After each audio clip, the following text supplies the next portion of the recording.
আল্লাহর হাবিব সাল্লাল্লাহু আলাইহি ওয়াসাল্লাম বলেন, পবিত্র কোরআনের মাঝে অসংখ্য অগণিত সূরা রয়েছে, 114টা সূরা আছে। 114টা সূরার মাঝে এমন আর সূরা একটাও নাই এই সূরাতুল কাফিরুনের মতো, এমন সূরা একটাও নাই যে সূরা তেলাওয়াত করলে সরাসরি শয়তান রাগান্বিত হয়ে যায়। সূরা কাফিরুন তেলাওয়াত করলে কে রাগ হয়? শয়তান রাগ হয়ে যায়। কে রাগ হয়? শয়তান রাগান্বিত হয়ে যায়, শয়তান কষ্ট পায়। আমরা খুশি করব কাকে? এক কথা বলেন, আমরা কাকে খুশি করব? আল্লাহকে খুশি করব, আমরা শয়তানকে নারাজ করব। এই জন্য আমরা সূরাতুল কাফিরুন যখনই সুযোগ পাই তখনই তেলাওয়াত করব। আল্লাহ তাআলা আমাদেরকে তৌফিক দান করুক, আমরা বলি আমিন। এই 114টি সূরার মাঝে 109 নম্বর সূরা সূরাতুল কাফিরুন আমি আপনাদের সম্মুখে তেলাওয়াত করেছি। এই সূরাতুল কাফিরুন, কাফিরুনের শব্দ আছে 26টি আর অক্ষর আছে 74টি। এই সূরার শব্দ আছে 26টি আর অক্ষর আছে 74টি। এই সূরাটি আল্লাহর হাবিব সাল্লাল্লাহু আলাইহি ওয়াসাল্লামের মক্কি জীবনে নাজিল হয়েছে। হিজরতের পূর্বে আল্লাহর হাবিব সাল্লাল্লাহু আলাইহি ওয়াসাল্লাম যখন মদিনায় ছিলেন, মক্কাতে ছিলেন, মক্কায় এই সূরাটা নাজিল হয়েছে, অবতীর্ণ হয়েছে। এই সূরাতে আল্লাহ রাব্বুল আলামিন মহাগ্রন্থ আল কোরআনে সূরার মাঝে সূরাতুল কাফিরুনের মাঝে বলেন, কুল ইয়া আইয়ুহাল কাফিরুন, ও নবী ও আমার হাবিব আপনি তাদেরকে বলে দেন, ও কাফেরগণ, ও নবী আপনি তাদেরকে বলেন, ও কাফের সম্প্রদায়, কুল ইয়া আইয়ুহাল কাফিরুন লা আ'বুদু মা তা'বুদুন, ও নবী আপনি কাফেরদেরকে বলে দেন, ও কাফের সম্প্রদায় তোমরা যার ইবাদত করো আমি তার ইবাদত করি না, তাহার ইবাদতকারী আমি নই, যাহার ইবাদত তোমরা করো। ওয়ালা আনতুমা বিদুনা মা আবুদ, আমিও ইবাদত করি নই, তোমরা যার ইবাদত করো। ওয়ালা না আবিদুম মা আবাদতুম, তোমরাও তার ইবাদত করো না, যার ইবাদত আমি করি। ওয়ালা আনতুম আবিদুনা মা আবুদ, আমিও যার ইবাদত করি তোমরা তার ইবাদত করো না। লাকুম দীনুকুম ওয়ালিয়াদিন, সুতরাং তোমাদের দিন তোমাদের আর আমার দিন আমাদের। এটা হলো সূরাতুল কাফিরুনের সংক্ষিপ্ত তাফসীর। সংক্ষিপ্ত অর্থ বললাম আপনাদের সম্মুখে। এরপর যে আমরা শানে নুজুল জানবো, সাবাবে নুজুল বলা হয়, সাবাবে নুজুল বলা হয় শানে নুজুল। এই সূরাটা কোন প্রেক্ষিতে নাযিল হয়েছে? আল্লাহর হাবিব সাল্লাল্লাহু আলাইহি ওয়াসাল্লাম যখন মক্কার জমিনে কালিমার দাওয়াত মানুষের কাছে ঘরে ঘরে ঘরে ঘরে প্রচার করছেন, এমন এক মুহূর্তে যে সময় মক্কার লিডাররা ছিলেন আবু জাহেল, উতবা, সাইবা, মুগিরা সহ অসংখ্য বড় বড় নেতারা, এমন এক মুহূর্তে আল্লাহর হাবিব সাল্লাল্লাহু আলাইহি ওয়াসাল্লাম যখন আল্লাহর নির্দেশ পেয়ে কোরআনের দাওয়াত ইসলামের কথা মানুষের কাছে প্রচার করে বেড়াচ্ছেন, ঠিক ওই মুহূর্তে আল্লাহর হাবিব সাল্লাল্লাহু আলাইহি ওয়াসাল্লামকে এই দাওয়াতি মিশন বন্ধ করে দেওয়ার জন্য, এই দাওয়াতি কাজ বন্ধ করে দেওয়ার জন্য কাফেররা বিভিন্নভাবে চক্রান্ত শুরু করে, বিভিন্নভাবে প্রলোভন দেখায়, বিভিন্নভাবে বাধা বিপত্তি করে। আল্লাহর হাবিব সাল্লাল্লাহু আলাইহি ওয়াসাল্লামের এই দাওয়াতি মিশন বন্ধ করার জন্য যে সময় ইসলামের প্রচারতা প্রসারতা এত বেশি ছিল না, ঠিক এমন এক মুহূর্তে আল্লাহর হাবিব সাল্লাল্লাহু আলাইহি ওয়াসাল্লাম যখন দাওয়াতি মিশন চালাচ্ছেন, ঠিক ওই মুহূর্তে মক্কার কাফেররা দেখছেন যে আব্দুল্লাহর পুত্র মুহাম্মদ তার দাওয়াতি মিশন তো মানুষের কাছে বলে বেড়াচ্ছেন, একাত্মবাদী রবের ঘোষণা, একাত্মবাদী রবের কথা মানুষের কাছে বলে বেড়াচ্ছেন। ঠিক এমন এক মুহূর্তে আল্লাহর হাবিব সাল্লাল্লাহু আলাইহি ওয়াসাল্লামকে এই দাওয়াতি মিশন বন্ধ করার জন্য, এই দাওয়াতি কাজ থেকে ফিরাবার জন্য আরবের কাফেররা, আরবের মুশরিকরা বিভিন্ন প্রলোভন দেখায়, বিভিন্ন কথা বলে, বিভিন্ন বাধা বিপত্তি করে। কোন বাধাই যখন কাজে আসছে না, আল্লাহর হাবিব সাল্লাল্লাহু আলাইহি ওয়াসাল্লামকে তারা এবার বিভিন্ন প্রলোভন দেখানো শুরু করলো। তারা প্রথমত প্রলোভন দেখাচ্ছে, ও ভাতিজা তুমিও কুরাইশ বংশের, আমরাও কুরাইশ বংশের, সুতরাং আমাদের মাঝে কোনো ভেজাল করার দরকার নাই, আমরা যদি একটা মীমাংসার মধ্যে চলে আসি, সুতরাং আমাদের মাঝে একটা শান্তি হয়ে যাবে। সুতরাং আমাদের মাঝে কোনো ভেজাল করার দরকার নাই।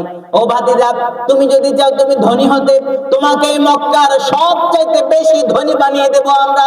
আমরা তোমাকে মক্কার সবচাইতে বেশি ধনী বানাবো। সুতরাং তুমি যদি চাও ধনী হতে, আমাদেরকে বলো, এই মক্কার সবচাইতে ধনী আমি তোমাদেরকে বানাবো। ও ভাতিজা, তুমি শুধু আমাদেরকে বলো, তুমি যদি এই মক্কার সবচেয়ে সুন্দর কোন রমণীকে তোমার পছন্দ হয়, শুধুমাত্র ইশারা করে দেখাও। বাকি কাজ আমাদের, সবচেয়ে সুন্দরী নারী আমি তোমার কাছে দেব, আমরা তোমার কাছে দেব। আর ও বাদিদা, শোনো শোনো, এই দ্বিতীয় প্রলোভন দেখাও পরেও যেহেতু কাজ হচ্ছে না, তারপর আবার তারা প্রলোভন দেখাচ্ছে। ও ভাতিজা, শোনো শোনো, তুমিও মক্কার, আমরাও মক্কার, তুমিও কুরাইশ বংশের, আমরাও কুরাইশ বংশের, সুতরাং আমাদের কথা মেনে নাও। ও ভাতিজা, তুমি যদি ক্ষমতার মসনদ চাও, আমরা ক্ষমতার মসনদ দিয়ে দেব, তারপরেও তুমি একাত্মবাদী রবের ঘোষণা থেকে ফিরে আসো। ও ভাতিজা, তুমি এক ইলার দাওয়াত দিচ্ছ, এই ইলার দাওয়াত থেকে তুমি ফিরে আসো। তাহলে তুমি যদি ক্ষমতার মসনদে চাও, আরবের লিডার যদি তুমি হতে চাও, তাহলে আমরা তোমাকে আরবের লিডার বানিয়ে দেব। একের পর এক প্রলোভন দেখিয়ে দেখিয়ে যাচ্ছে আল্লাহর হাবিব সাল্লাল্লাহু আলাইহি ওয়াসাল্লামকে বাধা দিতে। ইসলামের দাওয়াত, কালিমার দাওয়াত যেন মানুষের কাছে প্রচার করে না বেড়ায়। এরপরও কোনোভাবেই যখন কাজ হচ্ছে না, তারপরে অপর এক বর্ণনা এসেছে, আল্লাহর হাবিব সাল্লাল্লাহু আলাইহি ওয়াসাল্লামকে এসে তারা চতুর্থ একটা প্রস্তাব দিল। ও ভাতিজা, আমরা যেহেতু কুরাইশ বংশের এক বংশের লোক, সুতরাং আমাদের মাঝে ভেজাল হওয়ার দরকার নাই, আমাদের মাঝে কোনো ভেজালের দরকার নাই, রক্ত ফাসাদের দরকার নাই। সুতরাং আমরা যদি একটা সমঝোতার মাঝে চলে আসি, তাহলে আমাদের মাঝে শান্তি বয়ে যাবে। সুতরাং একটা প্রস্তাব তোমাকে দেই, তুমি এটা গ্রহণ করো। তুমি 1 বছর তুমি যে একাত্মবাদী রবের ঘোষণা দিয়েছো, সেই রবকে আমরা খোদা হিসেবে মানবো, সেই রবের ইবাদত আমরা করব। আবার পরের বছর আমরা যে মূর্তির পূজা করি, আমরা যে পাথরের পূজা করি, তোমরাও সেই পাথরের পূজা করবে, সেই দেবদেবীর পূজা করবে। ও ভাতিজা, তুমি যদি আমার এই প্রস্তাবটা মেনে নাও, তাহলে আমাদের মাঝে শান্তি বয়ে যাবে, আর ভেজাল হবে না। সুতরাং 1টা বছর তুমি আমাদের রবের অভিষেক, আমাদের মূর্তিগুলোকে দেবতা হিসেবে গ্রহণ করো। আরেকটা বছর আমি তোমার যে রবের ঘোষণা দিয়েছ, একত্ববাদী রবের ঘোষণা, এই রবকে আমরা প্রভু হিসেবে মানবো। 1 বছর তোমার রবের ইবাদত করব, আরেক বছর তুমি আমাদের খোদার ইবাদত করবে। আল্লাহর হাবিব সাল্লাল্লাহু আলাইহি ওয়াসাল্লাম বললেন, ও আমার বংশের লোকেরা শুনুন, আমি তো আমার থেকে কোনো কথা বলি না, সুতরাং আমি আল্লাহর ফয়সালার অপেক্ষা করছি। ঠিক সেই মুহূর্তে আল্লাহ রাব্বুল আলামিন ঘোষণা করেন, ও আমার হাবিব, আপনি জানিয়ে দেন, কুলিয়া আইয়ুহাল কাফিরুন। সবাই পড়েন, কুলিয়া আইয়ুহাল কাফিরুন লা আ'বুদু মা তা'বুদুন ওয়ালা আনতুম আবিদুনা মা আ'বুদ ওয়ালা আনা আবিদুম মা আবাদতুম ওয়ালা আনতুম আবিদুনা মা আ'বুদ লাকুম দীনুকুম ওয়ালিয়াদীন। ও আমার হাবিব, আপনি জানিয়ে দেন, ও কাফেররা, তোমরা যার ইবাদত করো আমি তার ইবাদতকারী নই, আমি যার ইবাদত করি তোমরা যার ইবাদত করো আমি তার ইবাদতকারী নই। সুতরাং তোমরা এই প্রলোভন দেখিয়ে, এই কথা বলে, এই প্রস্তাব দিয়ে কোনো লাভ নাই। তখন আল্লাহ তাআলা সূরাতুল কাফিরুন নাযিল করে আল্লাহর হাবিব সাল্লাল্লাহু আলাইহি ওয়াসাল্লামকে জানিয়ে দিলেন যে তাদের ধর্ম তাদের, আমাদের ধর্ম আমাদের, তাদের ধর্মের সাথে আমাদের ধর্মের কোনো মিল নেই। এই সূরার অসংখ্য ফজিলত রয়েছে। এই সূরাতুল কাফিরুনের মূল বিষয় হলো 2টা। সূরাতুল কাফিরুনের মূল বিষয় হলো, মূল টপিকস হলো 2টা। 1 নাম্বার টপিকস হলো তাওহীদের ঘোষণা, 2 নাম্বার টপিকস হলো শিরক থেকে মুক্তি। এই 2টা ঘোষণাই সূরাতুল কাফিরুনের মাঝে রয়েছে। 1 নাম্বার হলো তাওহীদের ঘোষণা, 2 নাম্বার হলো শিরক থেকে মুক্তির ঘোষণা। এই দুইটা ঘোষণায় যে ব্যক্তি সূরাতুল কাফিরুন তেলাওয়াত করলো সে যেন একাত্মবাদী রবের তাওহীদের ঘোষণা দিল, আর শিরক থেকে সে ব্যক্তি মুক্ত এই ঘোষণা দিল। সূরাতুল কাফিরুন হলো এমন একটা সূরা, আল্লাহর হাবিব সাল্লাল্লাহু আলাইহি ওয়াসাল্লাম এই সূরা সম্পর্কে বলেন, লাইসা ফিল কুরআন আশাদ্দা গায়জান লিবলিস মিনহা ইন্নাহা তাওহীদ ওয়া বারাআতুম মিনাশ শিরক। আল্লাহর হাবিব সাল্লাল্লাহু আলাইহি ওয়াসাল্লাম বলেন, পবিত্র কোরআনের মাঝে অসংখ্য অগণিত সূরা রয়েছে, 114টা সূরা আছে। 114টা সূরার মাঝে এমন আর সূরা একটাও নাই এই সূরাতুল কাফিরুনের মতো, এমন সূরা একটাও নাই যে সূরা তেলাওয়াত করলে সরাসরি শয়তান রাগান্বিত হয়ে যায়। সূরা কাফিরুন তেলাওয়াত করলে কে রাগ হয়? শয়তান রাগ হয়ে যায়। কে রাগ হয়? শয়তান রাগান্বিত হয়ে যায়, শয়তান কষ্ট পায়। আমরা খুশি করব কাকে? এক কথা বলেন, আমরা কাকে খুশি করব? আল্লাহকে খুশি করব, আমরা শয়তানকে নারাজ করব। এই জন্য আমরা সূরাতুল কাফিরুন যখনই সুযোগ পাই তখনই তিলাওয়াত করব। আল্লাহ তাআলা আমাদেরকে তৌফিক দান করুক, আমরা বলি আমিন।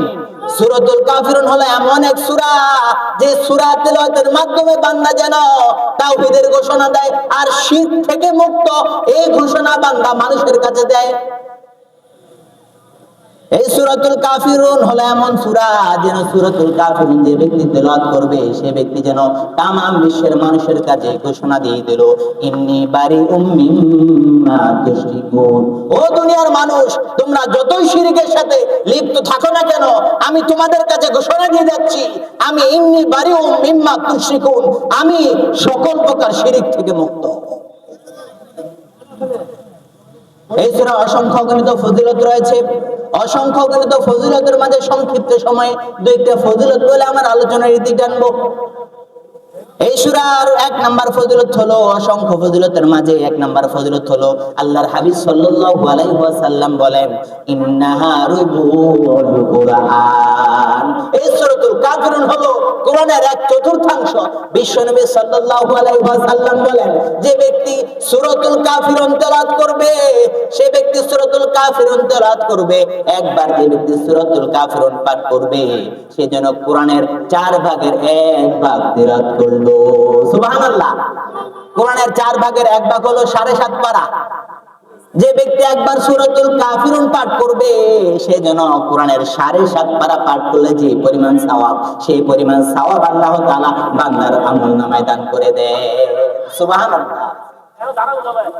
আর কেউ যদি সূরাতুল কাফিরুন 4 বার পাঠ করে, বিশ্বনবী বলছেন গোটা 1 পারা 30 পারা, গোটা 30 পারা কোরআন তেলাওয়াত করলে যে পরিমাণ সওয়াব পাওয়া যায় সেই পরিমাণ সওয়াব বান্দার আমলনামায় আল্লাহ রাব্বুল আলামিন দান করে দেন।